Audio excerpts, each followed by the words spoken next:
kepada orang-orang yang berhak menerimanya. Alhamdulillah, terima kasih yang sebesar-besarnya donasi yang terkumpul yang terdiri dari Siber sebesar 18.100.000 rupiah, dari PKK RW 09 16.100.000 rupiah, di luar lingkungan kita sebesar 1.500.000, sehingga total keseluruhan sebesar yang dikumpulkan sebesar 35.700.000 rupiah. Sebagai informasi tambahan ini mah, di awal itu kami mengajukan proposal itu sebesar 25 juta, Pak. Namun begitu antusiasnya warga, alhamdulillah untuk donasi tadi tembus di 35.700.000. Jadi sungguh mulia warga kita ya Pak, dan semua para donatur untuk memberikan sedikit rezekinya untuk anak-anak kita dan peduli pada lingkungan. Di awal kita itu set itu 40 anak yatim dan 50 prasejahtera. Namun karena dari donatur melebihi dari target, maka saat ini anak-anak yang kita santuni sebanyak 46 anak yatim dan prasejahtera dan 60 prasejahtera. Ini semua berada di wilayah lingkungan RW 09 dan kepada panitia Tarhib Ramadan tahun 1446 Hijriah atau bertepatan dengan tahun 2025 Masehi, yang mungkin dari awal hingga terlaksana acara ini ibu-ibu begitu sibuk dengan bekerja keras. Alhamdulillah sampai hari ini bisa terselenggara terlaksananya acara dimaksud.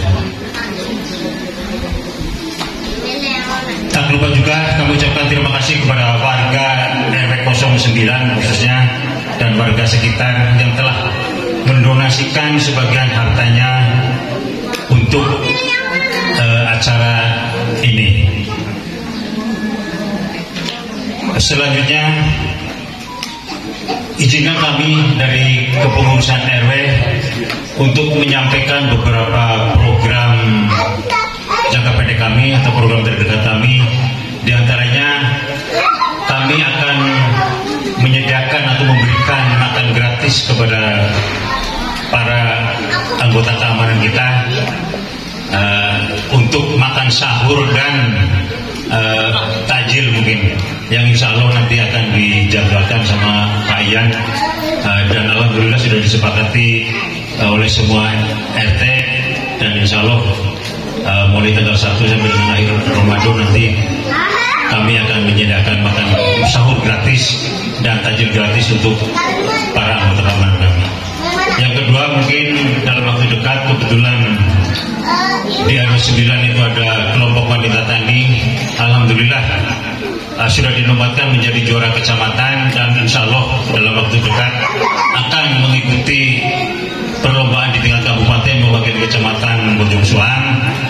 Kami minta kepada semua warga RW 09 untuk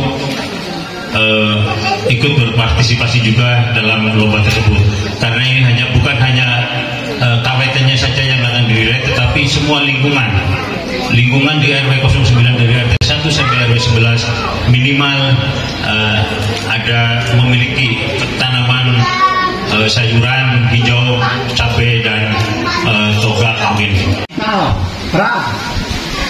Yang ketiga, manakala Allah memerintahkan kepada yang terkena perintah itu untuk mengemban amanah dalam bentuk wasiat. Dan yang terakhir, Allah menghantarkan kewajiban wabil khusus atas orang yang beriman menunaikan saum di bulan Ramadan sebulan campleng, dan Allah pun memakai kata kewajiban. Anak-anak sudah pada hafal, bapak-bapak sudah pada hafal. Intinya ayat tersebut itu menjadi tema sentral, dan memang itu adanya. Maka ketika perintah Allah atas apa-apa yang diperintahkan, itu temanya tidak Allah hantarkan dengan kata kutiba. Ini sebuah pertanyaan dan bukan sebuah hal yang kebetulan. Manakala Allah memerintahkan kepada orang yang beriman untuk melaksanakan sholat, menunaikan sholat, mengerjakan sholat, Allah tidak memakai kata kutiba, tetapi wa aqimus sholat.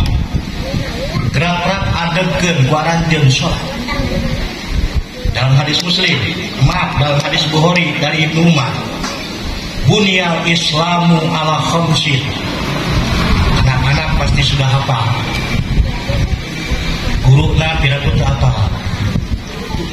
Bunyal Islamu ala khamsin, geus diwangun Islam teh ala khamsin atas 5 perkara. Diterangkeun di dinya. Yang kita kenal dengan rukun Islam cuma melalui hadis tadi akan beda dengan hafalan kita. Ibu-ibu, bapak-bapak, anak-anak pasti akan menjawab ketika ditanya tentang urutan rukun Islam. Nuka hiji syahadat, nuka 2 sholat, nuka 3 zakat, nuka 4 saum, jeung nuka 5 haji. Kalimatnya berbeda dengan kalimat ini. Bunyal Islamu ala khamsin, syahadatu an la ilaha illallah wa anna muhammadar rasulullah wa iqamus sholati wa ita'uz zakati wa saumu ramadana, kemudian yang terakhir wal hajju. Dan kejadiannya adalah ketika mereka berjumpa dengan tempat yang tinggi, maka mereka punya asumsi jika seandainya Allah dipanggil dari tempat yang tinggi tadi lantas memakai suara yang keras, sehingga ijabah doa teh malila.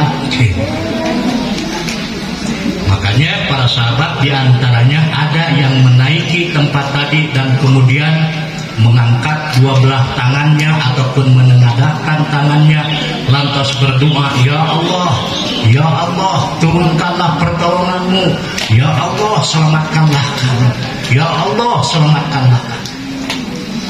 Dan hal itu ternyata mengundang reaksi dalam tanda kutip dari Rasulullah SAW, menegur kalimat yang muncul dari sahabat yang punya asumsi jika seandainya Allah dipanggil melalui suara yang keras dan dari tempat yang tinggi, kiranya ijabah doa itu akan segera terwujud.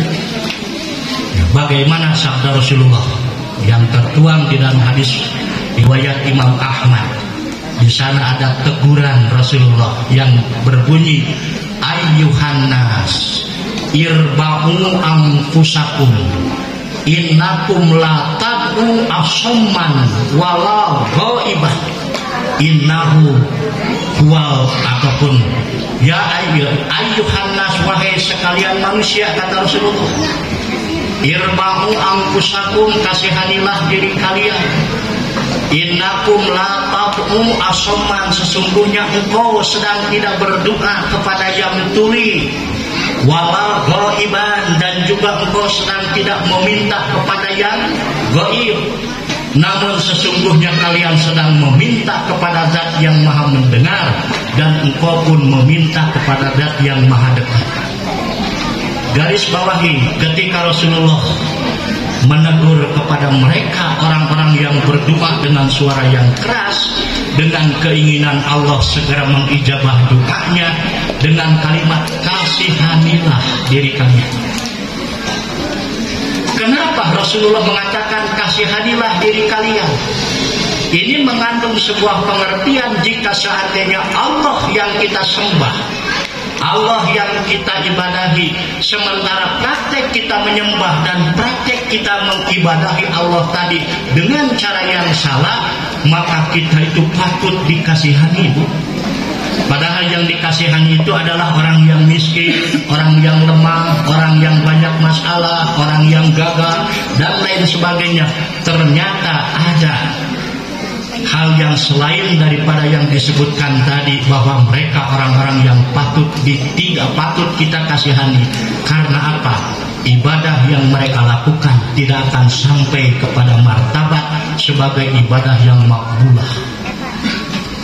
Maka oleh karena itulah Rasulullah menyuruh kepada para sahabat yang tadi dengan kalimat berdoalah kalian dengan cara yang sungguh sangat menjadikan doa kalian itu senyap, dalam arti tidak memerlukan suara yang keras, gaduh, bahkan juga menjadikan orang lain terganggu dengan doa-doa itu. Maka muncullah yang disebut dengan tadarru wa khufyah, cara berdoa yang sungguh sangat penuh dengan perhitungan. Maka yang keluar bukanlah sekadar kata-kata, tetapi suara batin yang celik putih celak heran kalau dalam istilah orang Sunda, yang menandakan dia begitu terobsesi dengan apa yang dijanjikan Rasul. Innakum la tad'u asoman walau ghaiban. Aranjeun teu keur menta kadat anu bonge, jeung aranjeun teu keur menta kadat anu teu aya, tapi aranjeun keur menta kadat yang maha dekat dan maha segalanya dari apa yang kalian tidak tahu. Man ana man ana man ana laulakum kaifa ma hubbukum kaifa ma ahwakum man ana man ana man ana laulakum kaifa ma hubbukum kaifa ma